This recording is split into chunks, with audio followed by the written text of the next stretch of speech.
Hello students, अब हम लोग कुछ न्यूमेरिकल सॉल्व करेंगे जो कैपेसिटर पे बेस्ड है और energy stored in the capacitor पे बेस्ड है।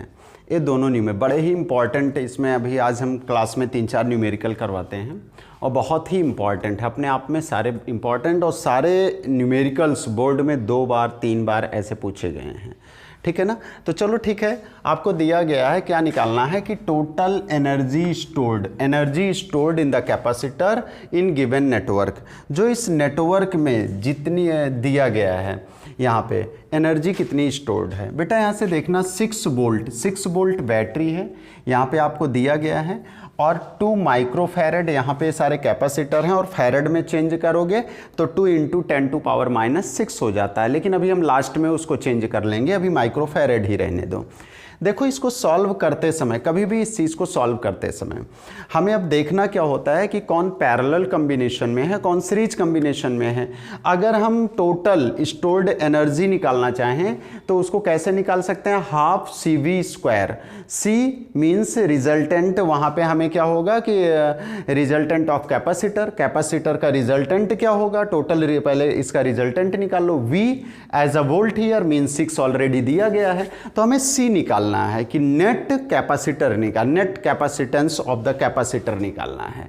ठीक ना। तो यहाँ पे जो दिया गया है, तो चलो ठीक है, इसको निकालने से पहले एक चीज़ ध्यान देना कि हमें होता क्या है कि जैसे पॉजिटिव टर्मिनल इसका है, निगेटिव टर्मिनल, तो पॉजिटिव से करंट जाती है अगर है तो इसका सबसे इजी मेथड कि यहाँ से जाती है और यहाँ से पास है, यहाँ से आउट हो रही है और यहाँ से इन हो रही है। तो देखो कैसे किस ब्रांच से निकलती है। देखो जो भी करंट, यहाँ अगर करंट आई है, देखो करंट आई है तो यहाँ पे पहुँचेगी, ये 3 पार्ट में ऐसे डिवाइड हो जाएगी, 3 पार्ट में। देखो ए हो जाएगी I1 और यहाँ पे ए हो गई I2 और यहाँ पे आ जाती है I3। इस तरीके से यहाँ से निकलती है। और जब ये 3 I1 I2 I3 निकल रही तो I1 यहाँ से जाएगी, इसमें आ जाएगी, इसमें, और जब करंट यहाँ से I1 यहाँ पे आएगी, अब I2 यहाँ पे आके मिल जाएगा और उसके बाद क्या होगा, इन दोनों में अब I1 और I2 दोनों इस टर्मिनल पे मिलेंगे तो यहाँ इसमें जो आएगी वो I1 + I2 आएगी। अब देखो एक करंट यहाँ से आएगी, इस पे मिलेगी I1 + I2 + I3 से, तो I1 + I2 + I3 ये चीज़ यहाँ पे मिली और आ जाके यहाँ पे पास, मीन्स I = क्या है, I1 + I2 + I3, जितनी निकली हुई है उतनी आनी चाहिए, तब तो समझ लो मेरा सही है। और दूसरी चीज़ यहाँ पे कभी भी रेजिस्टेंस का और कैपेसिटर का न्यूमेरिकल सॉल्व करते समय ये देखो, जब भी करंट सेम, जब भी किसी कैपेसिटर के थ्रू, चाहे वो 2 कैपेसिटर हो, 4 कैपेसिटर, मोर देन 4 हो, दैट डजेंट मैटर, लेकिन अगर सेम करंट पास आउट हो रही है तो सीरीज कॉम्बिनेशन बनेगा, और अगर सेम करंट नहीं जा रही तो पैरेलल कॉम्बिनेशन बनेगा। तो चलो अब देखते हैं, हम अगर देखते हैं यहाँ से सबसे पहले, अब सबको नाम दे देते हैं। जैसे यहाँ से इसको मैंने दे दिया C1, इसको मैंने नाम दे दिया C2, इसको यहाँ से C3 और इसको क्या दे दिया हम लोग C4 और यहाँ पे इसको C5। अब देखो भैया, सबसे पहले यहाँ से जब हम पास आउट हो रहे हैं, इससे निकलते हुए आ रहे हैं, यहाँ से अगर देखो ये तीनों ब्रांच 1 2 3 तीनों लाइंस आपस में पैरेलल होंगी क्योंकि तीनों में I1 I2 I3 जा रही। लेकिन इसको पहले सॉल्व कर लो। देखो सॉल्व कैसे करते हैं, पहले I1 को उठाओ। I1 यहाँ C1 में भी जा रहा है, C2 में भी जा रही है करंट, तो यहाँ से कैसे सॉल्व करते हैं। देखो बेटा, C1 and C2 are in series, ये दोनों किस में है, ये सीरीज कॉम्बिनेशन में है। सीरीज कॉम्बिनेशन, तो कैपेसिटर का सीरीज कॉम्बिनेशन देखो 1/C = 1/C, मैंने इसका नेट ले लिया, C1 + C2, इस चीज़ को हो जाता है ए सीरीज में ऐसे। अब दोनों का क्या, यहाँ पे 1 है, यहाँ पे 2 है, इसका रिजल्ट क्या आएगा, 1/C = 1/1/2। और इसको जैसे ही सॉल्व करोगे भैया तो यहाँ से 2 1 जा 2, 1 1 जा 1 और ये 3/2, 1/C = दिस और C = 2/3 माइक्रोफैरड। ये चीज़ आ गया यहाँ से, C = 2/3 माइक्रोफैरड। अब यहाँ से जो I1 आया ये चीज़ हो गया, ठीक ना। तो कहने का सेंस, इसका जो रिजल्टेंट आया और I2 यहाँ से आ रही है, अभी दोनों यहाँ टर्मिनल पे मिल रहा है, पहले इसकी प्रॉब्लम सॉल्व कर लो। अब इसका रिजल्टेंट और ए कैपेसिटर दोनों आपस में पैरेलल होंगे। क्या होंगे? पैरेलल कॉम्बिनेशन, मींस ए C3 है। अब देखो यहाँ से क्या लिखेंगे, C3 एंड इसका जो रिजल्टेंट है C dash are in parallel, are in parallel, parallel combination. यहाँ से पैरेलल, तो पैरेलल कॉम्बिनेशन के लिए यहाँ से हम रिजल्टेंट C डबल डैश ले रहे हैं। ऐसे करते हैं, यहाँ से C3 प्लस C डैश, ऐसे C double dash is equal C3 plus C dash. अब यहाँ से देखो भैया इस टर्म पे, तो यहाँ से लिखते हो C double dash is equal C3। C3 क्या दिया गया है? 2 माइक्रोफैरेड, यहाँ पे 2 प्लस C डैश क्या है? 2/3, यहाँ से 2/3, तो 3 2 जा 6, 2 8, यहाँ से 8/3। C डबल डैश आ गया 8/3। देखो कैसे स्टेप वाइज सॉल्व करते हुए हम लोग आ रहे हैं। C डैश, अब हमें क्या, ये दोनों तो हमने सीरीज में कर लिया, अब इसका जो रिजल्ट आया इसके साथ पैरेलल में हो गया। क्लियर? अब दोनों आकर के यहाँ पे मिल गए। अब जब दोनों यहाँ पे मिल गया मीन्स I1 करंट यहाँ से आई, I2 यहाँ पे। अब I1 और I2 दोनों यहाँ से मिल करके इसी में से दोनों करंट किस में से जा रही है? C4 से। तो कहने का सेंस अब इसका जो ये नेट है, ये चीज़, यही करंट जो C double dash and C4 are in series, दोनों सीरीज में होगा। क्यों सीरीज में होगा? क्योंकि देखो इन दोनों ब्रांच में जितनी करंट आ रही है वो इसी में से जा रही है, तो दोनों ब्रांच का रिजल्टेंट में जो करंट जा रही है वही इसमें जा रही है, तो दोनों जब सेम करंट जा रही है तो सीरीज में होगा।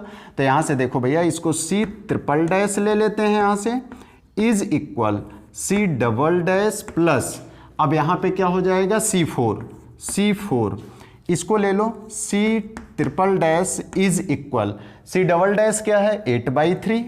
8/3, C4 क्या है? 2 है, यहाँ से 2 है। अब इसके आगे टर्म पे जैसे ही चलते हैं तो यहाँ से देखो C triple dash is equal 3 2 जा 6 और 8 6 14, यहाँ से 14/3, ये 14/3 आ गया। अब इतना कहने का सेंस इसका, और यहाँ तक प्रॉब्लम सॉल्व हो गई। अब ये C3 इसका रिजल्टेंट यहाँ तक आ गया, ये जो यहाँ से रिजल्ट जा रहा था ऐसे, अब बचा क्या? I3, इसमें से I1 I2 ऐसे यहाँ से जा करके ऐसे ब्रांच से आकर के यहाँ पे मिल रहा है। कौन मिल रहा है? I1 I2 यहाँ पे आके मिल रहा है, इधर से I3 मीन्स I1 I2 इधर से इधर I3, तो इसका टोटल का रिजल्टेंट इसके पैरेलल है। तो यहाँ से क्या हो जाएगा भैया? C triple dash and C5 are in parallel combination, are in parallel combination. जब दोनों पैरेलल में है तो इसको क्या करेंगे? 1 मिनट, सॉरी, सीरीज के लिए मैंने थोड़ा सा मिस्टेक हो गया बेटा। यहाँ से देखो सीरीज कॉम्बिनेशन में इसका रेजिस्टेंस का फार्मूला मैंने लगा दिया।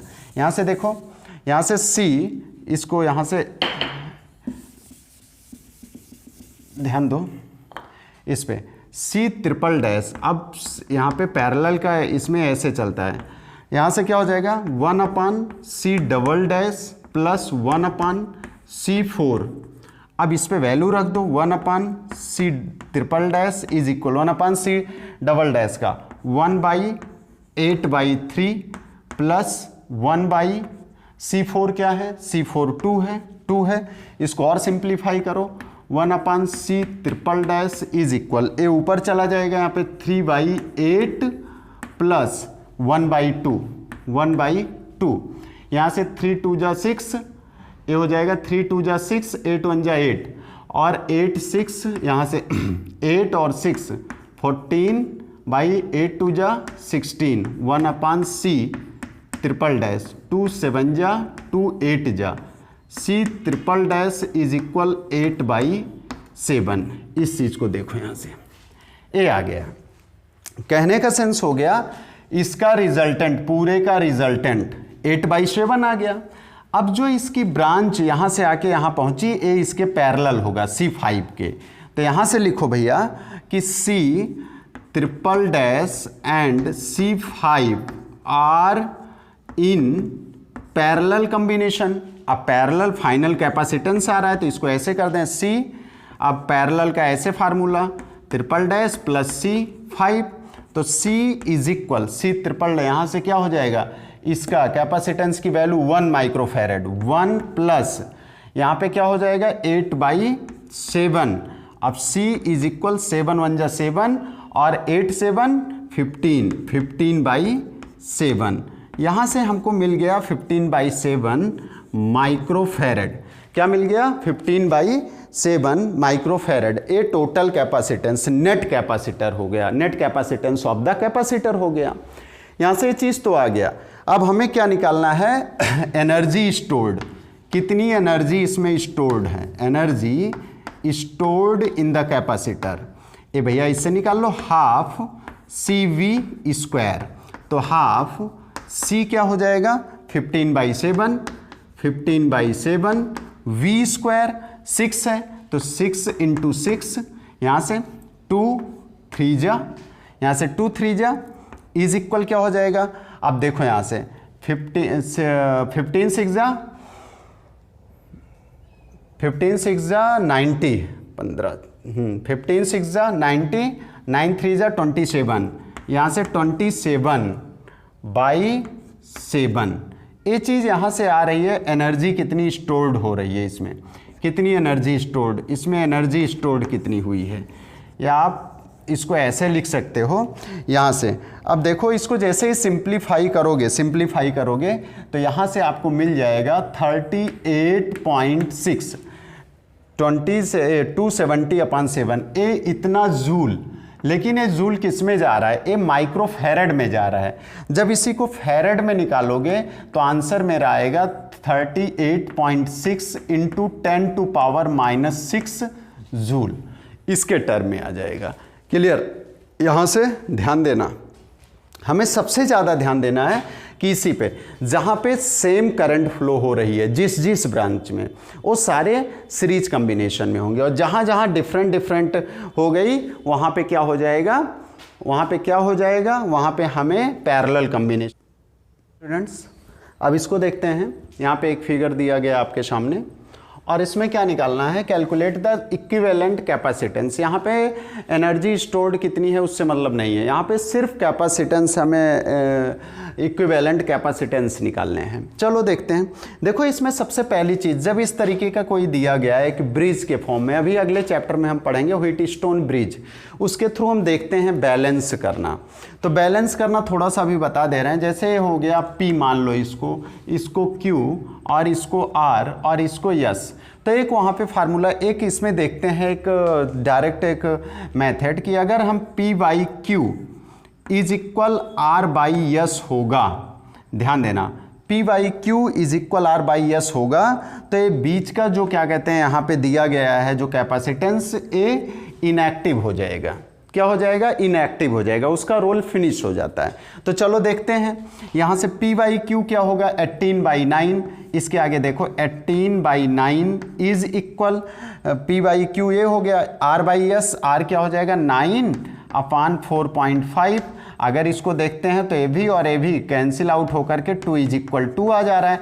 इसका सेंस ये चीज़ फॉलो कर रहा है, ये डायग्राम जो है वो क्या कर रहा है, P/Q इज इक्वल R/S को फॉलो कर रहा है, और जब इसको फॉलो करेगा तो एक चीज़ क्या हो जाएगा, ये इनएक्टिव हो जाएगा। अब यहाँ से हमें बोल सकते हैं कि इसका टोटल रोल यहाँ से क्या हो गया, ये रोल फिनिश हो गया। अगर इसको चाहें तो यहाँ से अब हम यहाँ से ऐसे हटा दे रहे हैं, ध्यान देना, इसका रोल फिनिश। अब मेरे पास क्या बचा, अब मेरी जो करंट पास आउट होगी, अगर करंट के थ्रू इसको समझना चाहें तो यहाँ से I जाएगी, और I यहाँ से दो पार्ट में डिवाइड हो जा रही है, एक I1 और यहाँ पे एक I2। अब देखो यहाँ से I1 और इसमें जाएगी, इसमें भी I1 हो जाएगा, और यहाँ से जाएगी, यहाँ से भी I2 हो जाएगा, क्योंकि ये ऐसे जाकर के यहाँ मिल रही है ऐसे, और आके B टर्मिनल पे काउंट करते हैं। तो इसको अपने समझने के लिए ऐसा करते हैं, ठीक है ना। अभी यहाँ पे करंट का रोल नहीं है, करंट का कोई बताया नहीं गया है, तो मेरे समझने के लिए कि कौन सा सीरीज में है कौन सा पैरेलल में है, तो हम इसको ऐसे समझ लेते हैं,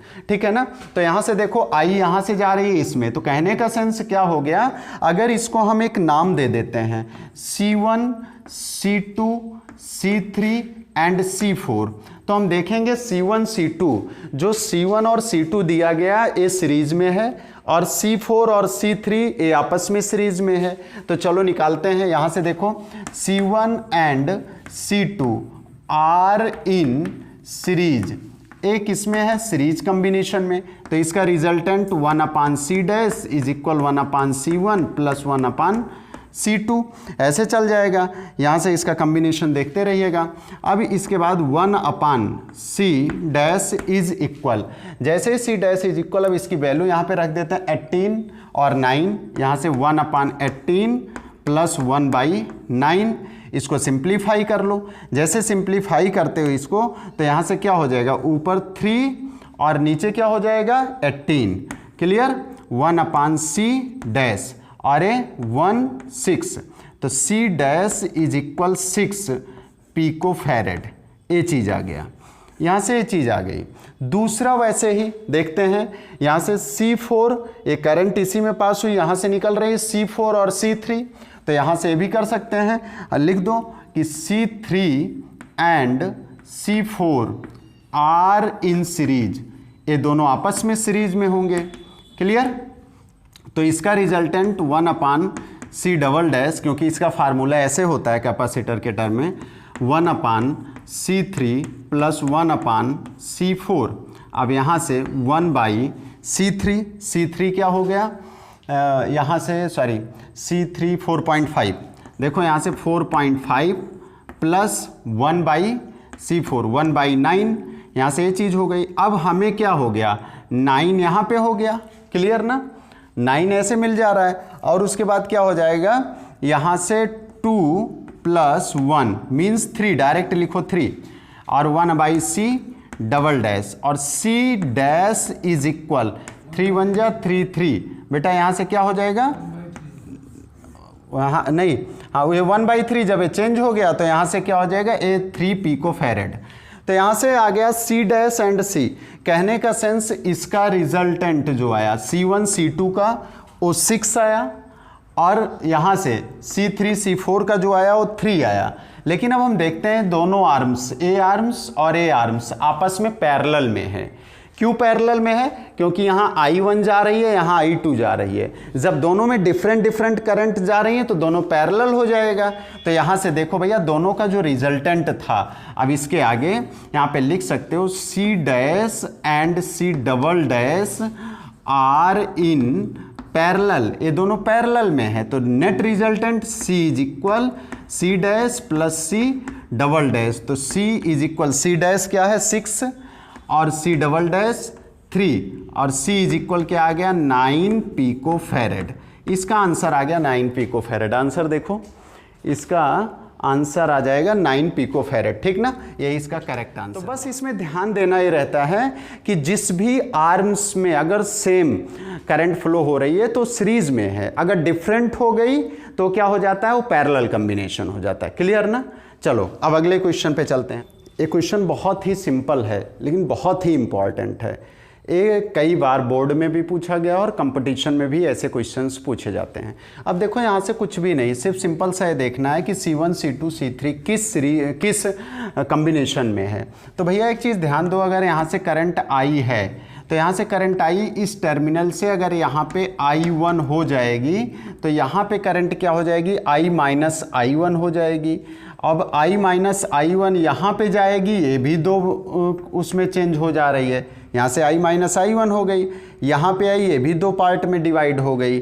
तो यहाँ से एक करंट निकल गई और एक यहाँ से, और ये जो करंट I1 जा रही है वो यहाँ पे पहुँचेगी। ठीक ना।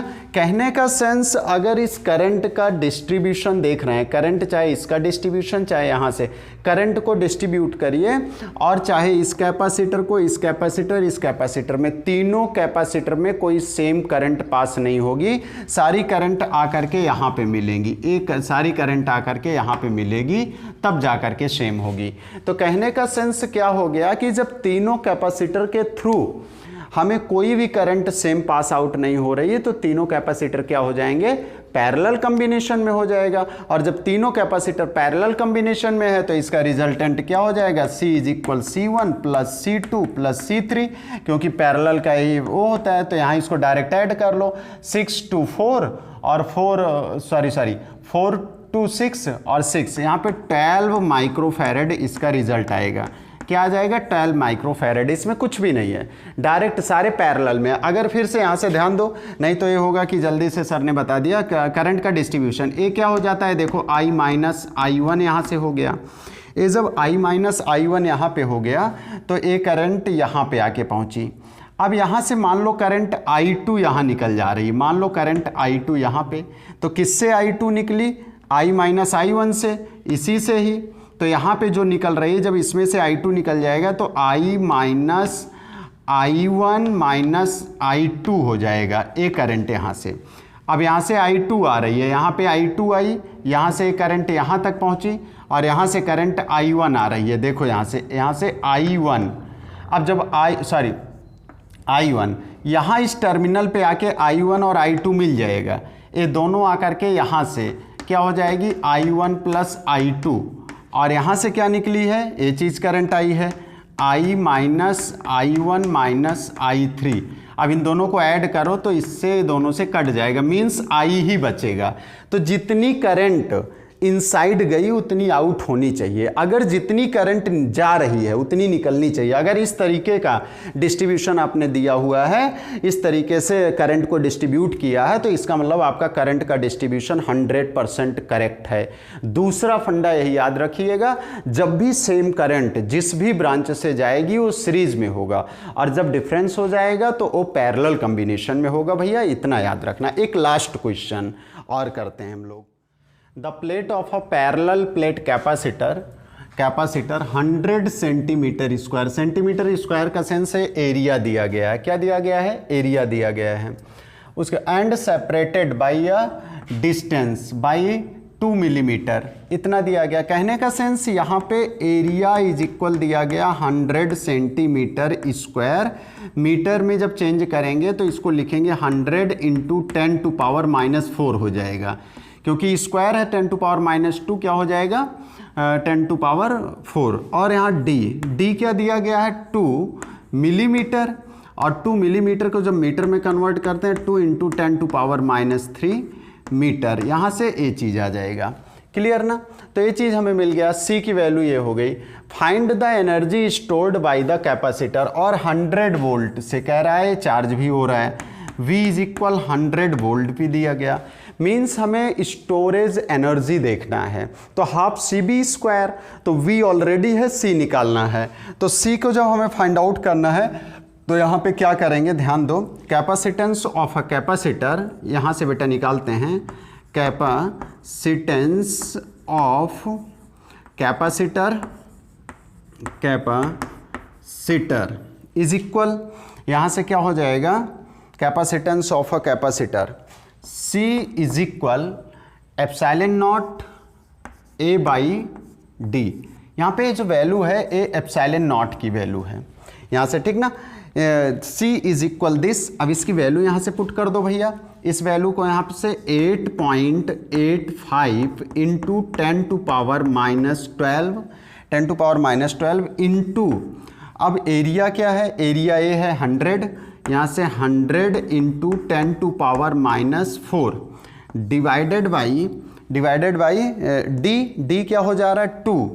2 इंटू 10 टू पावर -3। सबसे पहले तो हम 10 को यहाँ से सिंप्लीफाई कर लेते हैं 10 के टर्म में। जैसे ही 10 के टर्म में यहाँ पे सिंप्लीफाई करते हो तो अभी 8 पॉइंट यहाँ पे ऐसे रहने दो। C इज इक्वल 8.85 इंटू, अब भैया 10 टू पावर -12 यहाँ पे दिया गया है। अगर देखा जाए 10 टू पावर -4, ये दोनों आपस में मिल जाएंगे। ये दोनों जब आपस में मिल रहे हैं तो क्या हो जा रहा है? 10 to power 16, 10 to power 12, 10 to power 16। अब ये 10 ऊपर गया, ये जैसे ही 10 ऊपर जाता है तो 10 टू पावर 2 और 10 टू पावर -5, 10 टू पावर 2, या फिर यहाँ से एक 10 ले लो, एक 10 ऐसे ही रहने दो। इसको क्या लिख सकते हैं यहाँ से देखना थोड़ा सा, तो अगर इसको सिंप्लीफाई करते हैं यहाँ से 10 टू पावर 16 ऐसे ही रहने दो, 10 टू पावर -16 इंटू 100 जो है, 100 को ऐसे ही कट कर दो यहाँ से 250 जा अपान अब ये क्या हो जाएगा 5 इंटू 10 डिवाइडेड बाई 10⁻³ ऐसे भी। अब थोड़ा सा और, जैसे 10⁻³ ऊपर जाएगा इसके साथ मिलके 10⁴ हो जाएगा। 10⁴ यहाँ से जब जाएगा तो क्या हो जाएगा, ये 10⁻, यहाँ से देखो 10⁴ और इसके साथ जब मिलेगा तो यहाँ से हो जाएगा 10⁻, क्योंकि इसमें से निकल जाएगा ए 4, यहाँ इसके साथ 3 इसके साथ मिलेगा तो 10⁻4 हो जाएगा। और इसको जब सिंप्लीफाई करेंगे तो 10⁻12। अब ये 5 इसमें मल्टीप्लाई, 5 5 जा 25, 2 5 8 जा 40, 42, यहाँ से 4 5 8 जा 40, यहाँ से 44, यहाँ से ये चीज़ आ गया। अगर इसको देख रहे हैं C, तो यहाँ से C = 4.425 इंटू 10⁻11 ये आ जा रहा है, फैरेड में आ जा रहा है, ठीक ना। अब हमें क्या निकालना है, स्टोरेज एनर्जी। क्या निकालना है, स्टोरेज एनर्जी। U = ½ CV²। अब यहाँ से क्या हो जाएगा, ½ C की वैल्यू रख दो, C क्या होगा 4.425 इंटू 10⁻11 इंटू V² 100²। 100 का स्क्वायर, क्योंकि 100 वोल्ट से हो रहा है। जब इसको भैया सिंप्लीफाई करो, यहाँ से 10⁻, इतना इस पे, अब U = यहाँ से क्या 4.425 इंटू, यहाँ से जैसे आते हो 10⁻11, 10⁻, यहाँ हो जाएगा 100² मीन्स 10⁻4 हो जाएगा। इससे जब निकलेगा तो यहाँ पे 10⁻7 बचेगा इंटू 10⁻7 डिवाइडेड बाई 2। भैया यहाँ से ध्यान देना, इसको आप रफ में सॉल्व कर लेना, रफ कॉपी में मैंने डायरेक्ट आंसर लिख दिया कि यहाँ पे सिर्फ हमको क्या स्टोरेज है, इसका सिस्टम सिर्फ जानना था कि कैसे सॉल्व होता है। U = this, और इसको जैसे सॉल्व